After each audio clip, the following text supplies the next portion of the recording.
好，咁我哋就開始咯喎。咁啊，其實咧同我開頭原先嗰、個暑期班嘅設計有少少改咗嘅。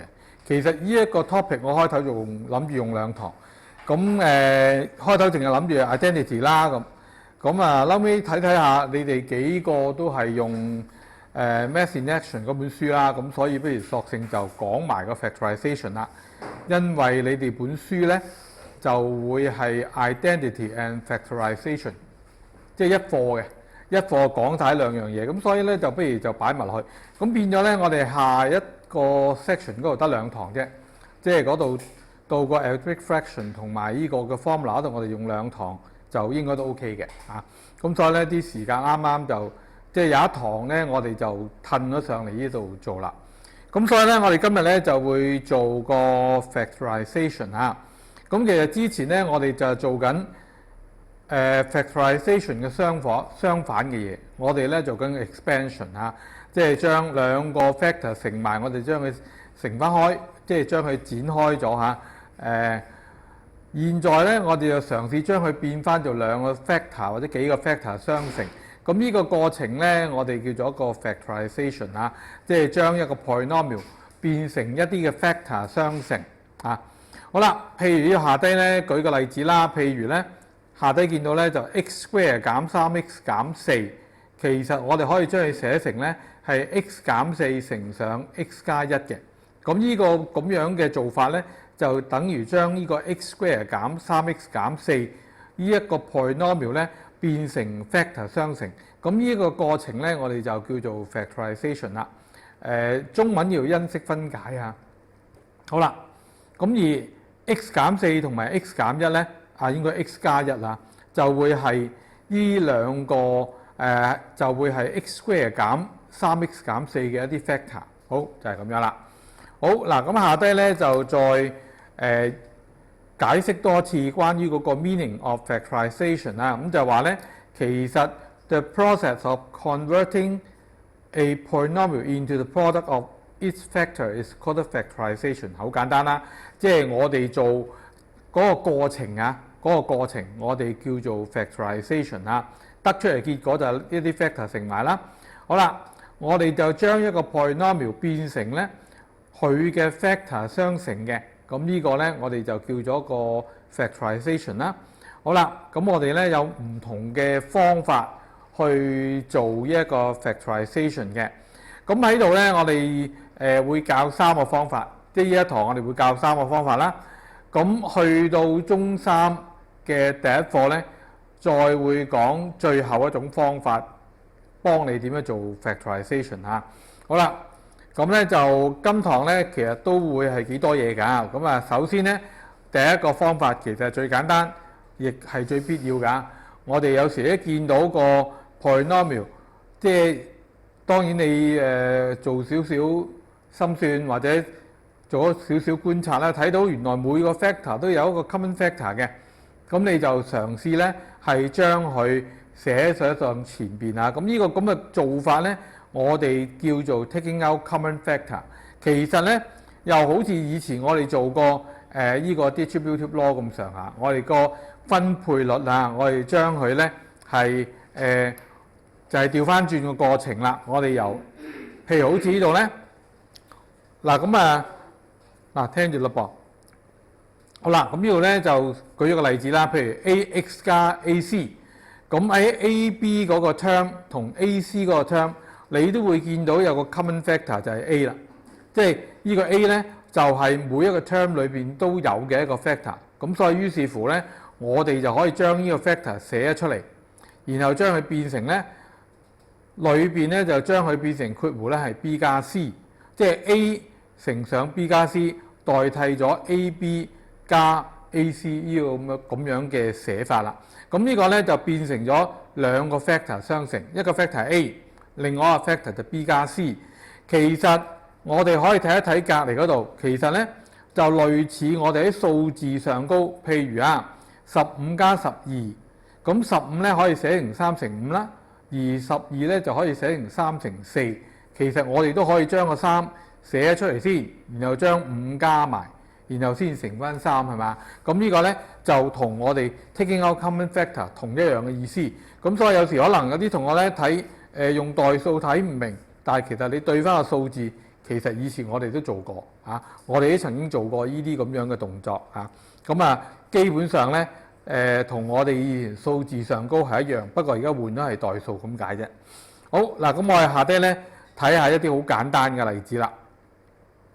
嗱，第一個4x 減 4y， 咁我哋好明顯睇到咧，4咧就係兩個 term 裏邊嘅共同相同嘅 factor， 咁所以於是乎咧，我哋要將呢個 4x 減 4y 係 factorize 咧個做法只係好簡單，將個4抽出嚟，4x 減 4y， 我就將個4抽出前面，然後剩翻落嚟咧就係 x 減翻個 y， 係嘛？即係將個 4x 個4擺上前邊，4y 個4都擺埋喺上前邊，咁所以就剩翻落嚟嘅嘢我就寫喺後邊啦。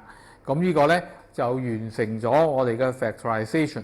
4有一個 factor，x 減 y 亦係一個 factor。OK， 好啦，咁跟住到第二個啦，負10ab 加上5b， 咁我哋就睇翻數字上高咧，我哋10同5咧就可以抽個5出嚟啦，因為5除一盡10噶嘛。咁另外個 b 大家都一樣嘅，咁所以咧我哋今次就可以抽咗 5b 出嚟啦。好啦，抽咗 5b， 究竟剩翻幾多嘢喺裏邊咧？咁我哋前邊負號保留翻啦，10抽咗個5出去，即係剩翻2係嘛？即係10除以5就係2啦。咁 A 冇喐過嘅，但係個 B 咧就已經抽上前邊啦，咁所以咧就會冇咗咯喎。好啦，咁跟住 5B 全部抽晒出去，係咪等於0咧？唔係啊，記住啊，係剩翻1，得唔得？因為你睇翻，如果你將佢乘翻入去嘅話，如果你呢度係0嘅話，咪冇嘢咯。咁所以其實應該係個1喺度，5b 乘翻1咪 5b 咯。咁所以咧，如果你將成個抽晒出去嘅話咧，你係會剩翻1嘅。好，就係咁樣啦。好，咁跟住咧，呢個有3個 term 㗎。咁3個 term 咧都係要睇翻每一個 term 都有相同 factor 你先抽得。咁而家你睇到咧，每個 term 都有相同嘅 m 喺度啊，個 m 啦。咁所以咧，我哋就可以將個 m 抽咗出去啦。咁然後剩翻嘅嘢咧 ，m 抽出去就剩翻 x 啦。咁跟住負2my， 咁啊剩翻負2同埋個 y 啦。咁跟住咧就係 4m2z 抽咗個 m， 剩翻正嘅42z。咁呢個咧就再冇相同嘅 factor 3個 term 啊，咁所以就完成咗個 factorization 啦，就係咁樣啊，係咪好簡單咧？好啦，明白嘅話就好簡單嘅，不過有啲同學真係之前我同一個 Form 2嘅同學講極佢都唔明啊，激鬼死啊！講極都唔明喎，唔知點解啊？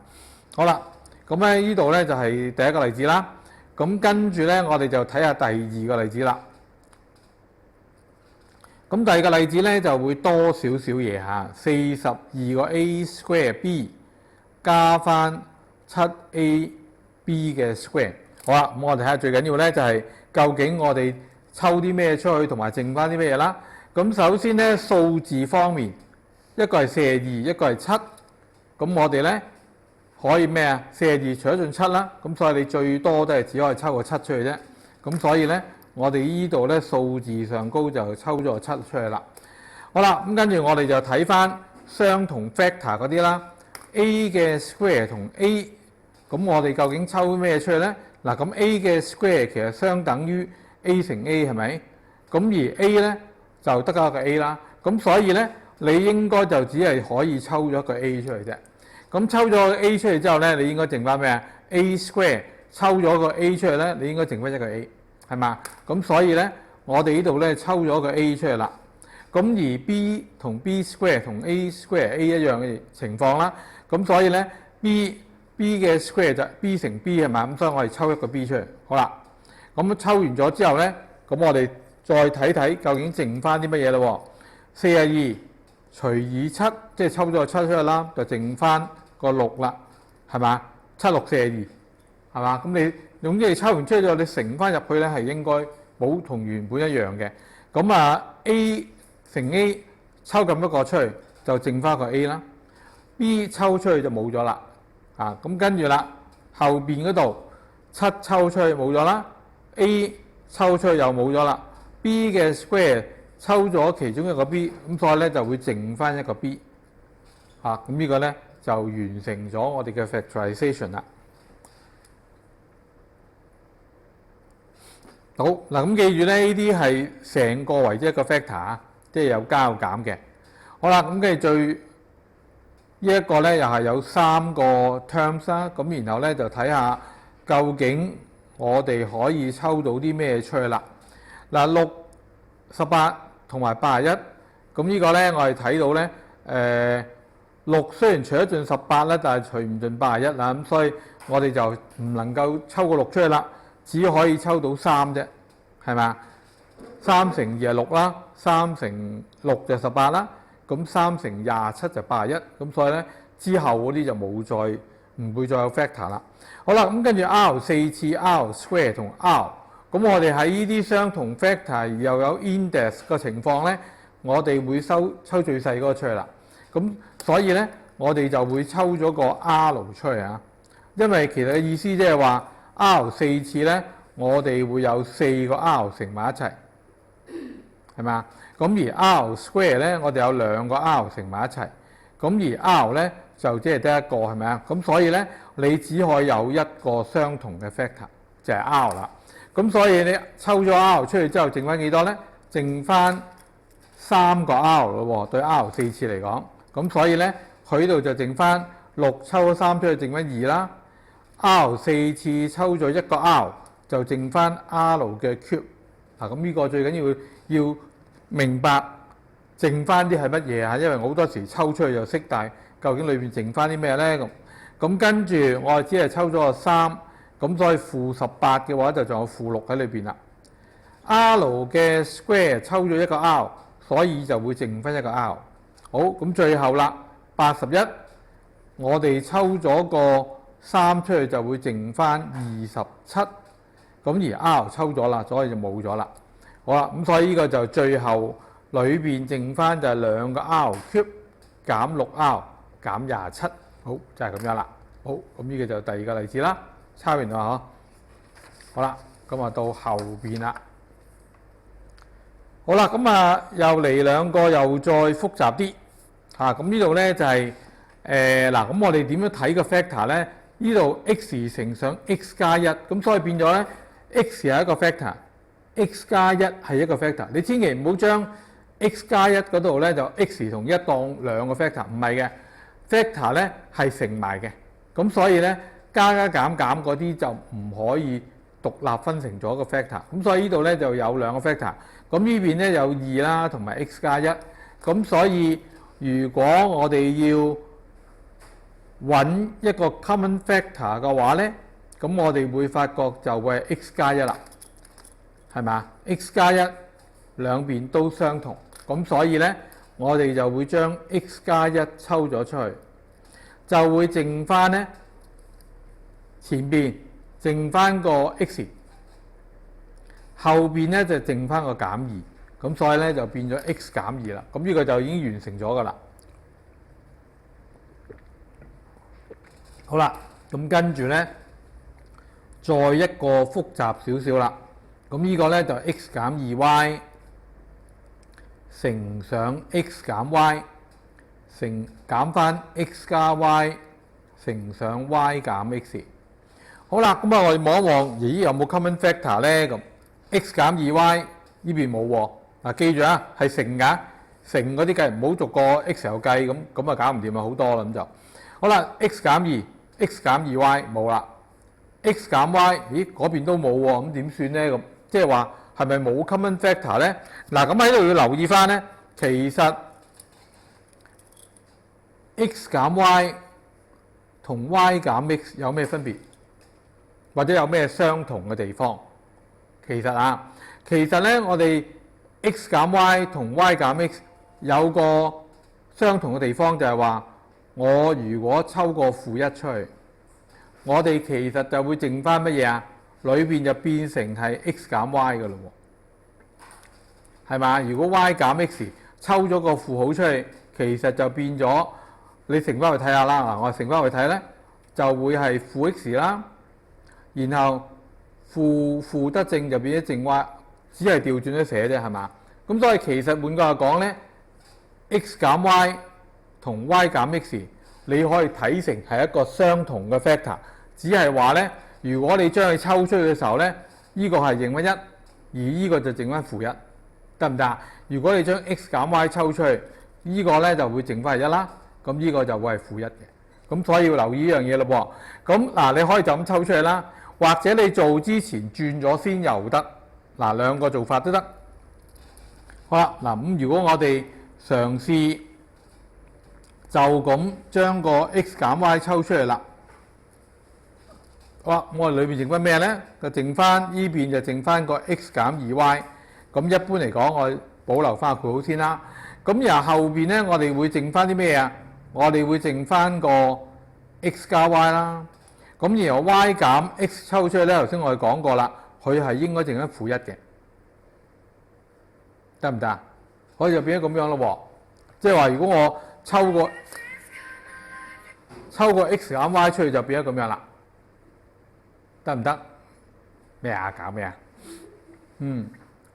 好啦，咁呢度咧，再做化簡啦。咁呢度咧拆括號啦，就 x 減 2y， 跟住呢度負一乘翻呢個負就變咗正喎。咁再拆括號嘅時候咧，其實實際上冇嘢變啦，即係 x 加 y 啦。OK， 咁跟住咧，我哋再做多一步咧，就會係 x 減 y， 然後 x 同 x 加埋就變咗 2x， 跟住負 2y 加翻 y 就變咗負 y 啦。好，咁呢個咧就完成咗個 factorization 啦。嗱，頭先我哋講過啦，如果你一早將 y 減 x 轉咗先都得。嗱，咁所以喺度咧，我哋再用另外一個睇法，咁可能你會覺得，咦，仲容易喎？或者你抄完未先呢度？好啦，抄完我先試繼續。嗱，如果我哋一開始第一步咧，我哋將呢個轉咗做 x 減 y 先，咁呢個就多咗個負號啦，咁同呢個負號就變咗正嘅咯喎。咁所以其實我哋可以第一步咧就變成咁樣，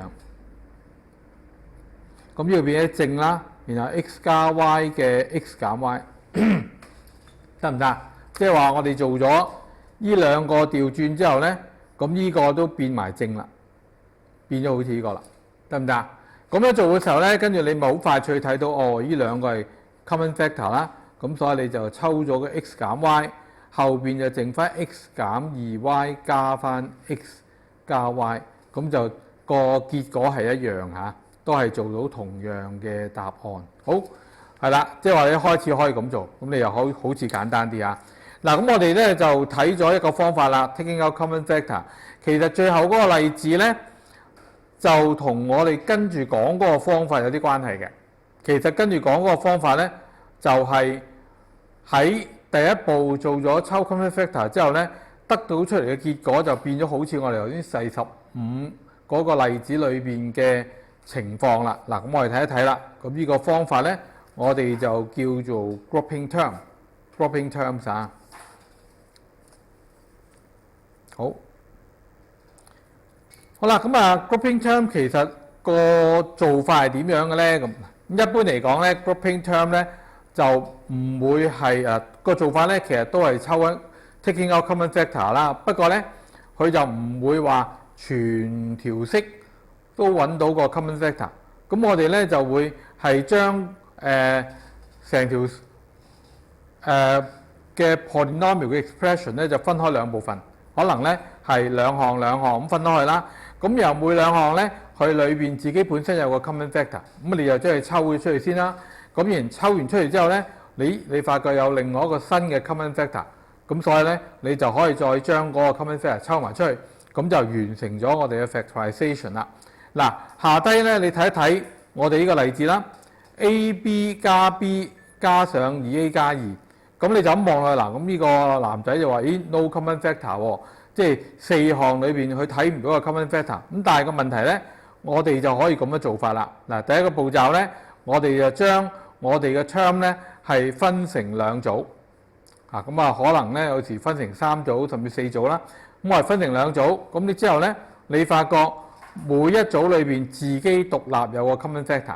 咁即係 A、B 同 B， 我哋有 B 個 common factor 啦。2A 加2咧有2呢個 common factor。咁所以於是乎咧，我哋就可以將呢啲每一個 group 嘅 common factor 抽出去。第一個將 B 抽出去就剩翻 A 加1，第二個將個2抽出去就又係剩翻 A 加1喎。咁所以咧，我哋透過每一組抽咗個 common factor 出去之後咧，我哋得到另外一個新嘅 common factor 就係 A 加1。咁所以於是乎咧，我哋第二個步驟咧就將呢個 A 加1抽咗出去，前邊剩翻個 B， 後邊剩翻個加2。咁呢個咧就結果咧就得到2個 factor 乘埋一齊啦。咁呢一種方法咧，我哋就叫做 grouping terms 啊 ，grouping terms。OK。嗱，咁 grouping term 一般嚟講咧嘅 term 嘅數目一定係雙數嘅。如果唔係你點做啊？因為我哋係2項2項咁抽，或者3項3項咁抽。咁所以咧，我哋一般嚟講咧，我哋要做 grouping term 嘅話咧，嗰啲 term 嘅數目一定係 even number。好，呢度有講到啊 ，term 嘅數目一定係 even number， 即係一定係4項啊、6項啊、8項啊，如此類推。咁但係一般嚟講咧，我哋最多都係做6項到嘅啫。好，嗱，我哋試下睇一啲例子咯噃。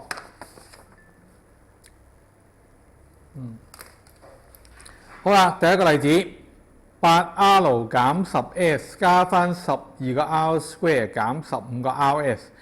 嗱，咁啊，我哋呢個叫 grouping term 嘅方法咧，有時你會發覺點解要重新 group 過啊？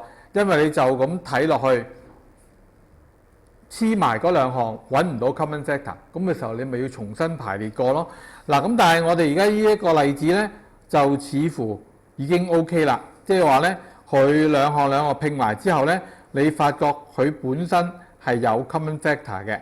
好啦，咁啊，首先前面嗰2項 8R 同10S 咧，其實你會睇到好少啦，個 common factor 係得個2啦，係嘛？咁所以咧，你就可以抽咗個2出嚟，剩翻幾多啊？8R 抽咗個2，即係除以2啦，剩翻4R 啦。10個 S 抽咗個2出嚟就剩翻有個負號啦，咁所以變咗-5個 S 啦。好啦，咁到後邊嗰2項啦，咁你會發覺有啲咩 common factor 咧？12同15咧，我哋可以抽個3出嚟啦。跟住 R 嘅 square 同 R 咧，我哋又可以抽咗個 R 出嚟。咁所以最後咧就剩翻12抽個3就剩翻4。R 嘅 square 抽咗個 R 出去就剩翻 R 啦，係咪？咁而-15抽咗個3剩翻-5啦。R 抽咗出去冇咗啦，剩翻個 S。咦？咁我哋抽完出嚟之後咧，你會發覺一樣啊，兩邊啊，我哋得到咧係另外一個新嘅 common factor， 就會係 4R 加 5S 減 5S。咁所以於是乎咧，我哋就將個 4R 減 5S 抽咗出嚟之後咧，就剩翻2加翻3R。好，咁呢個咧就完成咗我哋嘅 factorization 啦。咁喺度咧，我哋通常會望落去咧，就睇唔到咧係4項同時有 common factor 嘅。咁但係咧分開咗2項係有 common factor。好啦，咁跟住咧，我哋又睇另外一個例子啦。嗱，頭先我哋講過啦，有機會咧，我哋俾出嚟嘅題目咧，你發覺，咦，佢連續嗰2項咧，你見唔到有 common factor， 好似呢個就係咁樣啦。2個 C 嘅 square 減7D， 一個 common factor 都冇，負7C 加2CD， 呢個有個 C， 咁但係咧，我哋抽出去有冇用咧？咁又似乎冇用嘅。咁所以咧，喺呢個情況咧，我哋會點啊？我哋需要重新排列過啲 term 咯喎，令到咧我哋好容易睇到啲 common factor。嗱，咁所以喺度咧，我哋最容易理解咧就見到咦有2個負7喎，咁我哋就不如將呢兩個排一齊，然後將 2c 嘅 square 同 2cd 就放埋一齊啦。咁似乎咧就比較好少少喎，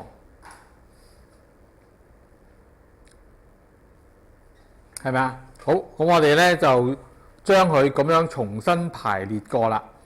咁排列過之後咧，咦？你發覺 OK 啦，頭兩項咧就會有2同埋 c 呢一個 factor， 咁所以你就抽 2c 出去啦，就剩翻 c 嘅 square， 即係 c 乘 c， 所以抽咗出去之後咧，抽咁一個 c 就剩翻一個 c， 後邊 2cd 抽咗 2c 就剩翻個 d， 咁同埋呢個係加號，咁所以應該係加 d 啦。好啦，咁第二個咧，我哋會抽個咩咧？咁我哋會有個7啦，同埋大家都係負啦，咁所以我就索性將個負號抽出去啦，抽咗個負7啦，就剩翻 d 加上 c。好啦，咁好似係咪有冇相同 factor 咧 ？c 加 d 同 d 加 c 啦，咁呢個係一樣嘅，因為調轉加係可以調轉嘅，係嘛？咁所以 c 加 d 同呢個嘅 d 加 c 咧都係一樣嘅啫。咁所以咧你可以抽咗個 c 加 d 出嚟啦，前邊就剩翻 2c， 後邊就剩翻減7。咁呢個咧又完成咗我哋嘅 factorization 啦。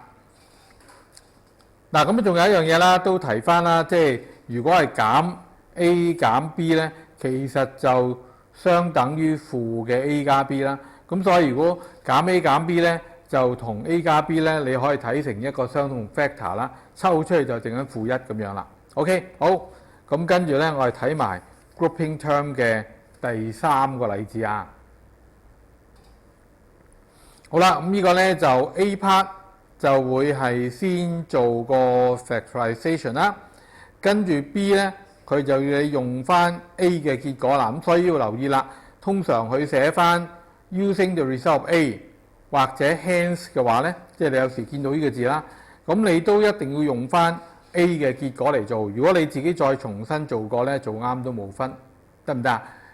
用咗俾咗 using the result of A 或者 hence 嘅話咧，你就一定要用翻前邊嘅結果嚟做嘅。好，嗱咁首先 A 咧，我哋就可以用 grouping term 啦。咁你留意到咧，通常寫4項同埋好似望落去咧，冇乜 common factor 嘅。咁呢啲咁嘅情況咧，多數都用 grouping term 做噶啦。好啦，咁呢個咧就首先頭兩項我哋可以抽咗個 P 出嚟啦，就剩翻 2a 加 b。好，咁而第二個後邊嗰3同4咧，兩個都有負號啦，咁然後個 common factor 就係 Q 啦，咁所以我哋就抽個負 Q 啦。抽咗負 Q 出去之後咧，就剩翻 2a， 後邊個負都抽埋出去，就剩翻個 b。好。咁於是乎咧，你見到有個新嘅 common factor， 咁所以咧 2a 加 b 抽出去之後，剩翻裏邊就 p 減 q。好，咁呢個咧就係我哋 A part 嘅結果啦。好啦，咁到 B 啦。B 嗰度咧，你就需要用翻 A 嘅結果嚟做啊。咁所以咧，你一定會見到有 A 相同嘅嘢出現嘅。咁你見唔見到咧？咁好明顯啦。咁我哋見到頭嗰4項咧，就同 A 嗰度全部一樣嘅。佢有時咧就擺咗喺後邊咧，就變咗減啦。咁你又要留意翻啦。嗰啲抽咗負出嚟，可能係一樣嘅，或者係專登乘多個數上去啦。咁呢個要留意啦。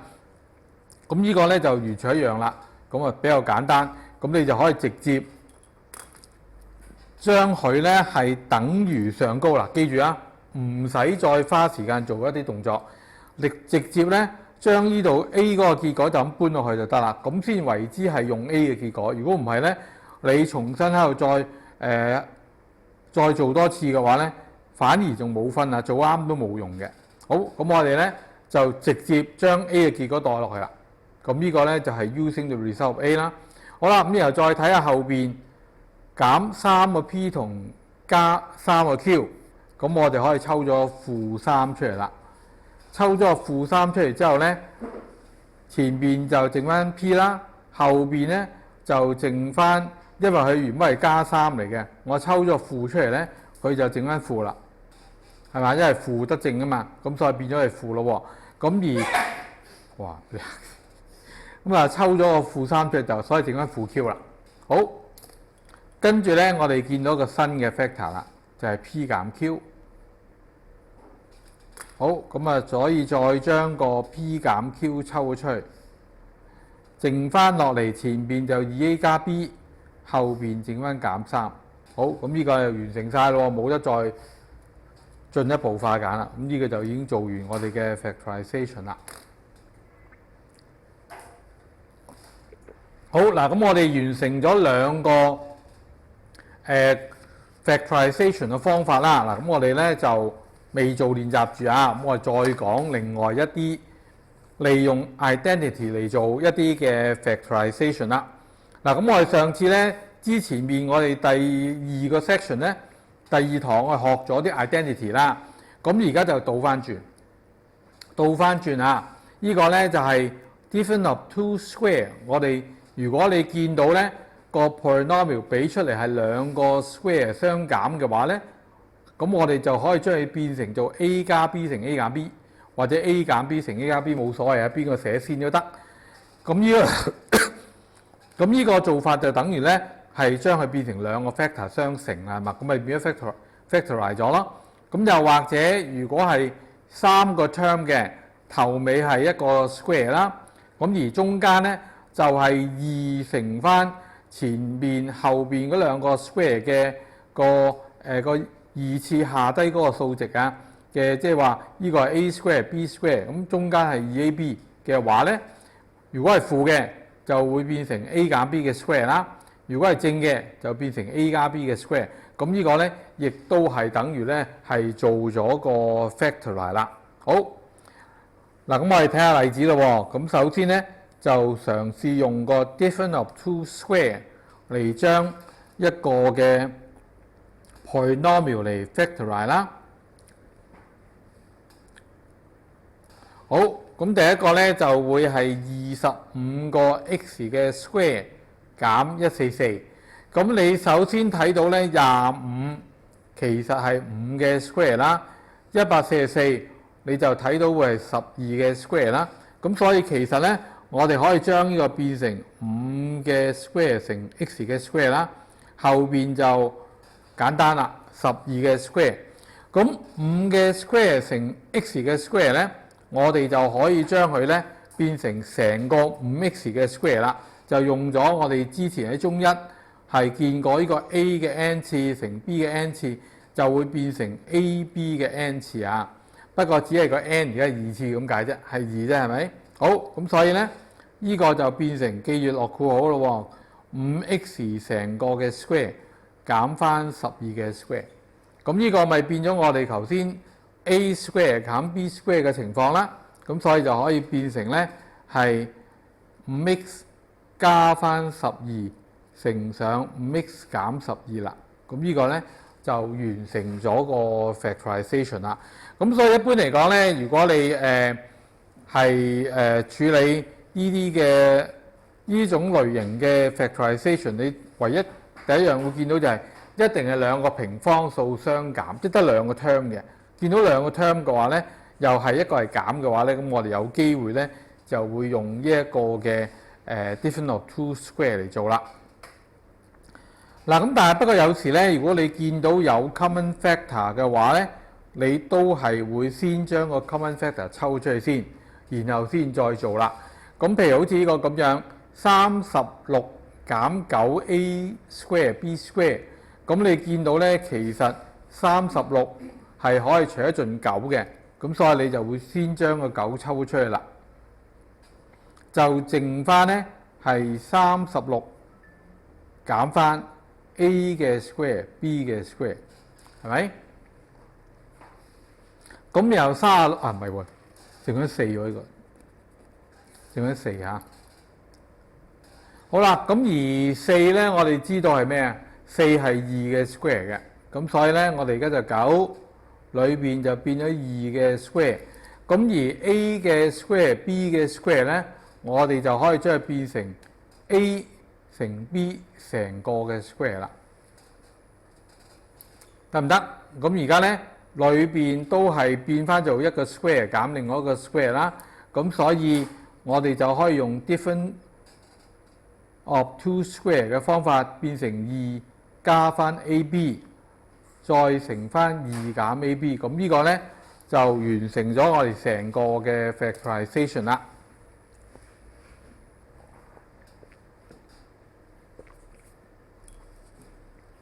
好，咁呢個咧就第19個例子啊，得唔得？有冇問題？跟唔跟得啊？好。咁咧就到第20個咯喎，咁呢個咧就啲數字係好似大少少嚇。咁我哋睇下咧，又同時咧，你會見到已有 common factor 抽，我哋就先抽咗先啦。咁所以呢度咧個提示啦，第10例子佢話 take out the common factor first， 即係我哋先抽咗啲 common factor 出嚟先。咁啊，即係你唔抽之前，你睇唔到係個 square 噶嘛，因為4、2、4、3就唔係一個 square number 係嘛？咁所以咧，我哋就先將個3抽出嚟先。仲有冇咧？仲有喎，y square 都係 common factor 嚟㗎，係咪啊？咁所以咧，我哋首先係將3個 y square 抽出去。咁啊，243抽咗3出去，剩翻幾多咧？咁嗱，如果你心算唔到，咪計算機撳一撳啦。除以3就剩翻81，係嘛？81。咁後邊3抽咗出去 ，y 嘅 square 抽出去就剩翻 x 嘅4次。咁4次點算咧？咁其實 x 嘅4次咧，你可以將佢寫做 x 嘅 square 再成個嘅 square 係咪啊？咁所以呢度咧，你可以加多步，就變成咧係9嘅 square， 然後減翻 x 嘅 square 再 take square，OK 就咁啦。好，咁所以跟住落嚟嗰步咧，我哋寫個隔離啦，因為唔夠位啦。3y 啦，咁然後咧就會有9減 x 嘅 square， 又話加啦，係是但啦，加啦，跟翻嗰度上高啦。然後9減 x 嘅 square， 係咪啊？好，做完未？問下大家，做完未啊？嚇？未？點解？點解未做完？嚟啊！阿梁松答啊！唔係喎，仲有邊個？講啊！你唔識字咩而家？仲有邊個未做完啊？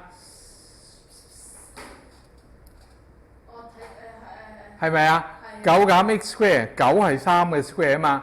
咁所以原來仲有個 difference of two square。咁所以咧，記住留意啦。逢係4次嗰啲咧，好多時要做2次㗎。佢專登出到咧係要做完1次之後未做完，仲要做多次，咁你先至叫做完成晒成個嘅 factorization 啊。咁所以咧，我哋仲會有變成3嘅 square 減 x 嘅 square， 咁所以咧，我哋最後咧再要 factorize 做3加 x 乘翻3減 x， 咁呢個咧就完全做晒啦，就做完啦。咁而9加 x 嘅 square 咧就冇得再 fact 嘅，即係兩個 square 相加就冇得 factorize。咁所以應該要留意啦。逢係啲4次嗰啲咧，好多時有機會咧就要做多一步添嘅，咁先完晒成個 factorization 嚇。咁所以度要留意翻啦，未做晒㗎嚇，咁所以要做埋。咁啊，而家嚟講6次就唔會啦，即係6次應該就唔會考你啦，因為我哋以前要學 x 嘅3次減 b 減 y 嘅3次，而家就唔使學嗰條式啦嚇，咁所以咧就冇需要啦。好，咁跟住咧就第21個例子啊，咁呢個話一個 exam type 嘅題目啦，即係考試可能會咁出啦，咁所以咧你就要睇下點做咯喎。嗱，咁通常考試或者測驗咧個 factorization 咧，一般都唔會就咁俾一嚿你 factorize 嘅，咁多數係 A 啦，咁然後 B 咧就可能需要用翻 A 嘅結果嚟做啦。好啦，嗱咁 A 咧就簡單啲。咁呢個咧我哋就會頭先做過幾次啦。咁所以64咧就變做8嘅 square 啦。5咧25就變咗5嘅 square 啦。咁所以呢個咧最終就變成8x 成個 square 減翻5y 成個嘅 square 啊。咁啊落括好啊，記住啊。好啦，咁而家咧就可以 factorize 做8x 加5y 啦。然後咧就8x 減5y， 咁呢個就做晒啦，做完啦呢個。嗱咁跟住咧，我哋見到咧就係 B 就有個 hence 嘅字啊。咁你見到 hence 嘅字，頭先我都講過啦，就一定要用翻 A 嘅結果嚟做。如果你自己由頭做過咧，就冇分㗎，即係唔俾分嘅。咁一定咧要透過 A 得出嚟嘅結果，擺翻應用翻落 B 嗰個部分，咁先至為之咧係 hence 啊，因此啊嘛。好，或者由此啊，譯做由此啊嚇。好啦，咁你而家 B 嗰度你睇落去又同 A 批有咩相似咧？咁有咩相似嘅地方咧？有啦，係嘛？即係只係擺個位唔同咗啫。64x square 喺度，減25個 y square 都喺度。呢個都係 A part 見到嘅，不過只係話咧，佢將佢分開咗擺啫。咁你咪將佢擺翻埋一齊咯，係嘛？即係你唔好拆散咗佢啦。咁我哋就將佢放翻埋一齊啦。好啦，咁放翻埋一齊之後咧，咁啊 OK 咯喎。咁你睇到咧，嗱依個就同 A 一樣啦。嗱咁記住啊，唔好又自己又將佢變翻做8x 嘅 square 啊，懶係即係我做得清楚，佢唔係要你咁樣，佢要你直接就寫翻落去就得啦。直接將 A 寫翻落去，咁就為之用咗 A 嘅結果啊。咁所以你千祈唔好搞咁多嘢。好啦，咁跟住落嚟後邊咧。有冇嘢同前邊一樣咧？有嘅喎，我哋可以抽咗個負號出嚟，係咪？好啦，抽咗個負號出嚟啦，就剩翻乜嘢咧？咁我睇下啦，剩翻係8x 減 5y， 啱唔啱？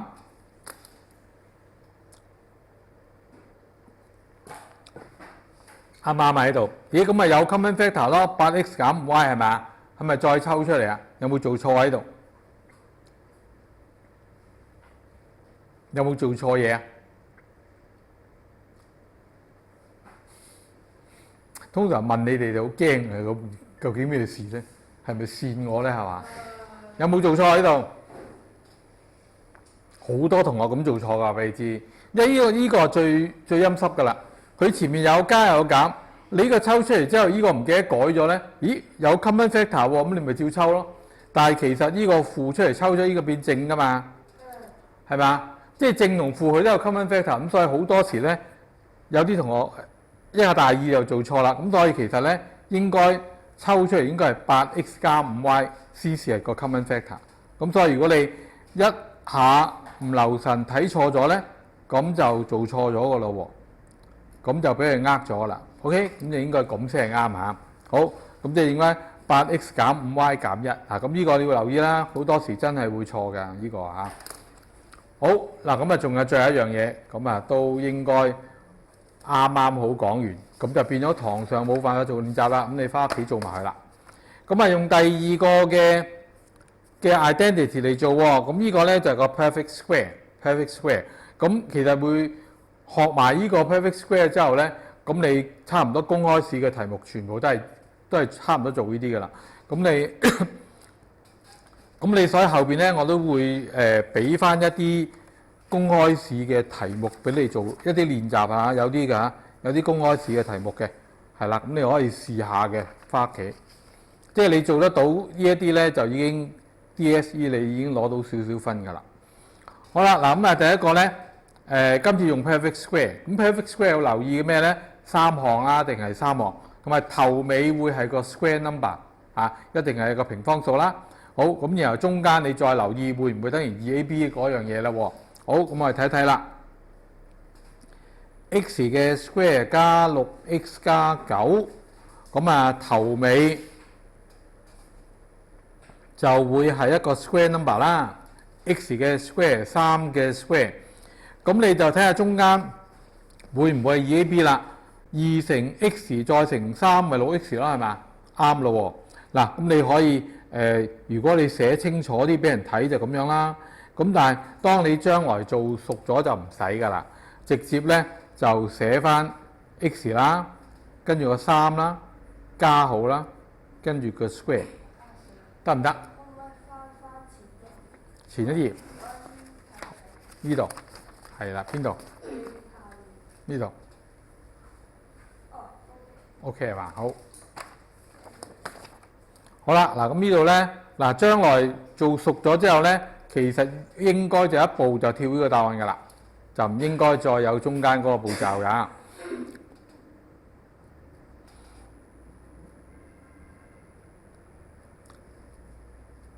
好啦，不過通常學校咧都會俾好多練習你做嘅，咁啊你嚟做數我都俾好多練習你做，你做得多嘅話咧就會記得㗎啦。點記得？我哋以前都做好多嘅，即係我嘅記憶，我哋以前學咧都係不停咁重複。嗱，你可以話有啲傻啊，其實你哋去真係重複做喎，冇所謂㗎。你重複做下，你就啲嘢就會記得會熟㗎啦。嗱，咁而家咧 4a 嘅 square 就變成 2a 成個嘅 square 啦，5嘅 square 25就變5嘅 square， 咁中間係咪 2a 乘5再乘2咧？咁 2a 乘2就 4a 啦，4a 乘 20a 咯，係咯，啱咯，係嘛？咁所以呢個係負嘅2乘 2a 再乘5，係喎，即係滿足翻我哋嗰條公式嘅喎，係嘛？咁所以咧，呢個就可以寫做 2a 啦、5啦，而呢個負號抄翻嚟，咁所以就 2a 減5嘅 square， 咁又一樣啦。咁呢個將來呢個就可以唔要噶啦。好啦，中間第二行嘅步驟可以，我哋就可以忘記佢將來啊。好，咁跟住咧就再睇下啦。23個例子啊，咁呢個講明咧就考試類型嘅題目啦。即係考試就會喺公開試，你會見到就會係咁樣考法啦，或者學校考試都會係咁樣出發啦。咁第一個咧就會先叫你咧係 factorize 呢個先。咁好多時咧呢個都會係一個嘅 perfect square 嘅。未抄完啊？哦，好啦，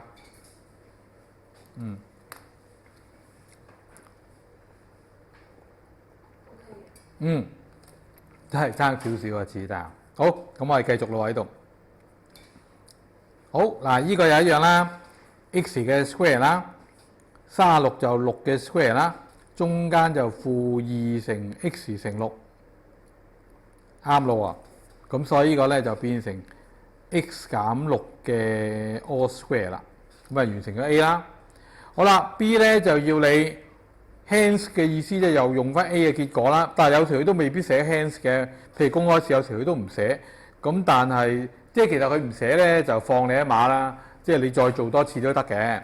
即係如果佢寫咗呢個咧，你就一定要用翻 A 嘅結果啦。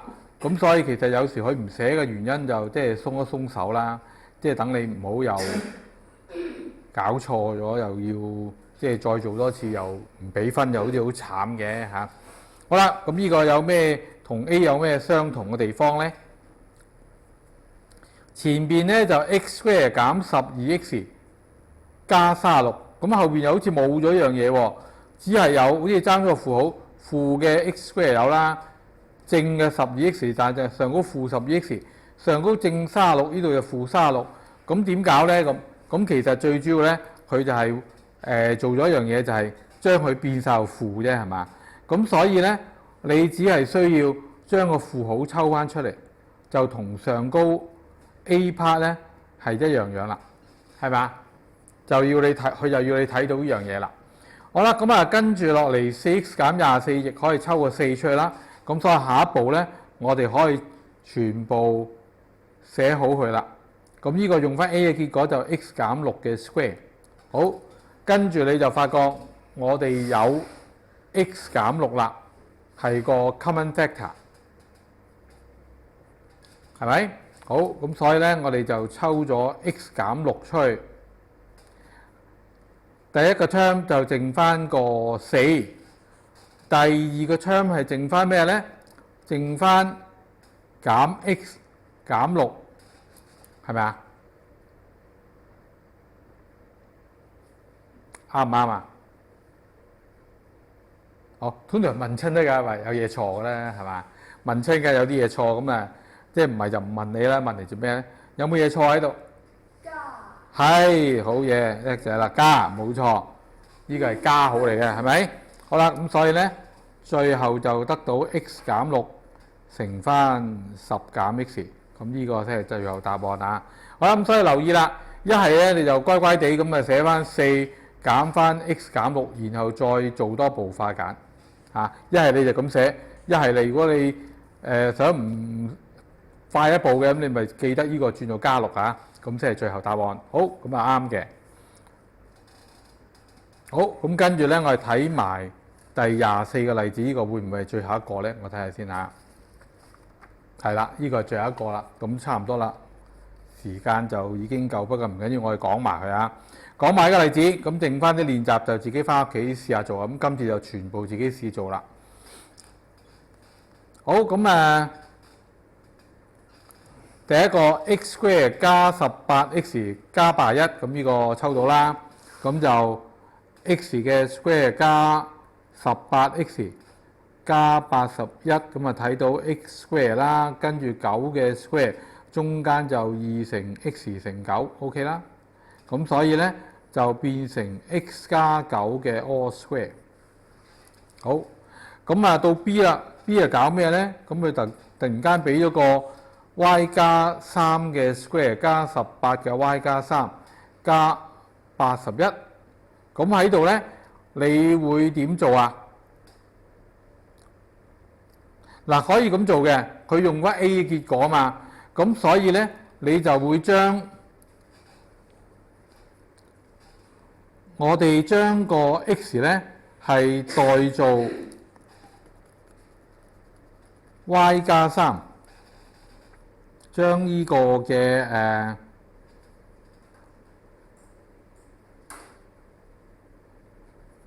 將 x 咧就變做 y 加3，係咪？咁所以咧，我哋就會得到咧就係呢一個嘅 y 加3嘅 square 咧，加18嘅 y 加3再加81，就變成咗 x 嘅 square 加18個 x 加翻81咯喎，因為你 y 加3就用 x 代替咗啦嘛。好啦，咁呢個你就而家用 A 啦。A 就話俾你聽，佢就係 x 加9嘅 square。咁呢個你可以後邊寫翻 by A 啦。咁人哋就知道你係由 A 嗰度做出嚟啦。好啦，因為 x 實際上係等於 y 加3啊，咁所以我哋而家咪可以代翻嚟咯。咁呢個就變咗 y 加翻3加9嘅 all square。咁亦即係話咧，就變成 y 加12嘅 square 啦。好，咁呢個就完成咗嗰個嘅 factorization 啦，得唔得？就係咁樣啦。咁呢個咧就公開試有時都會咁考㗎。咁呢啲係考過嘅，全部都係啲公開試見過嘅考法嚟嘅嚇。咁都係仲有多幾種嘅，咁你可以喺後邊嘅練習裏邊咧，我哋都會有幾種唔同嘅問法啦。咁你可以試下做下。咁所以呢一堂咧，我哋就講到呢一度啦。